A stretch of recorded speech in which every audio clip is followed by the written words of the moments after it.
নমস্কার, সুভদ্রা রান্নাঘরে আমার সকল দর্শক বন্ধুকে জানাই স্বাগত। আমি শিউলি।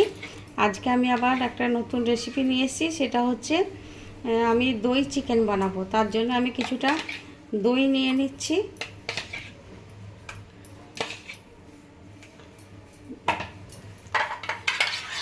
দেড়শো মতন দই নিয়ে নিলাম। দইটাকে আমি খুব ভালো করে ফেটিয়ে নেবো। আগে প্রথমে খুব সুন্দরভাবে ফেটানো হয়ে গেছে। এবার আমি চিকেনটা দিয়ে দিচ্ছি। চিকেনটা আমি ধুয়ে পরিষ্কার করে রেখেছি খুব ভালো করে। এবার আমি ভালো করে চিকেনটা দইয়ের সাথে মাখিয়ে নিচ্ছি আর লবণ দিয়ে দিচ্ছি একটু স্বাদ মতো, অল্প করে একটু লবণ দিয়ে দিলাম। এবার আমি এটা এক ঘন্টা মতন আমি এটাকে ফ্রিজে রেখে দেবো। আমি কড়া বসিয়ে দিয়েছি। কড়াতে এবার একটু তেল দিচ্ছি।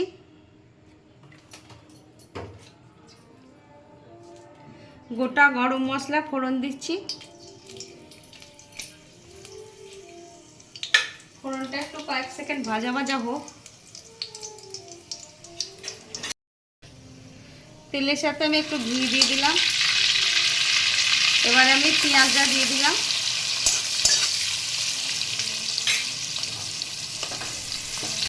আমার পেঁয়াজটা ভাজা হয়ে গেছে, ব্রাউন কালার এসে যাচ্ছে।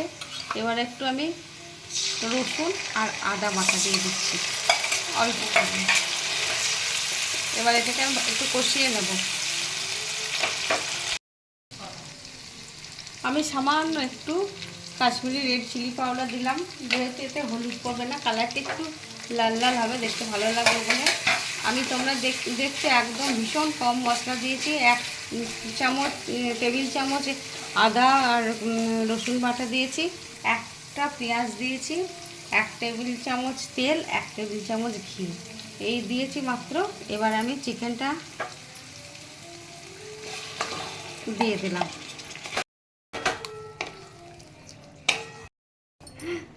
দুটো কাঁচা লঙ্কা চিড়ে দিয়ে দিলাম। এবার আমি চিকেনটা চাপা দিয়ে দেব। তো এটা একদম আঁচটা স্লো আছে, আস্তে আস্তে হবে।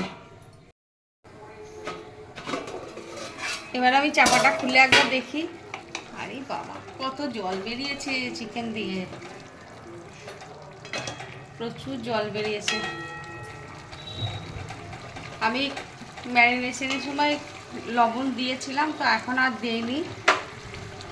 যদি লাগে একটু টেস্ট করে দেখে তারপরে দেব। এবার আমি একবার চাপাটা খুলে দেখছি। প্রচুর জল বেরিয়েছে চিকেন দিয়ে। আমার চিকেন প্রায় সিদ্ধ হয়ে গেছে, অনেকক্ষণ ম্যারিনেশনে ছিল তো, ঘন্টারে। আমি একটু চিনি দিচ্ছি। তো আমি তো তখন চিনি দিইনি, সামান্য 1 ফোঁটা চিনি দিলাম। আর লবণ ম্যারিনেশনের সময় দিয়েছি, সেজন্য আমি এখন আর লবণ আমার লাগবে না, লবণ দিইনি। আর একটু ফুটবে, ঘন ঘন হবে, তারপর আমি নামাবো। ফ্রেশ ক্রিম দিয়ে দিচ্ছি।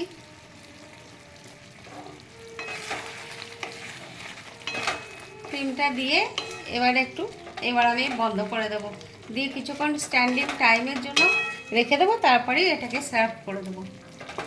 আর আমার কিছু দেওয়ার নেই, অতি সাধারণ একটা সিম্পল রান্না। যাই হোক, আমি এবার গ্যাসটা অফ করে দিচ্ছি। স্ট্যান্ডিং টাইম দিয়ে কিছুক্ষণ পরে সার্ভ করব। আমি সার্ভ করে দিচ্ছি। আমার দই চিকেন রেডি এবং সার্ভ করে দিয়েছি। অসম্ভব সুন্দর হয়েছে খেতে এবং অসম্ভব সুন্দর হয় এই রেসিপিটি। তোমরা অবশ্যই বানাবে, বানিয়ে খেয়ে আমাকে কমেন্ট করে জানাবে কেমন লেগেছে তোমাদের। আর তোমরা সবাই সুস্থ থাকবে, ভালো থাকবে। সকলকে অসংখ্য ধন্যবাদ। নমস্কার।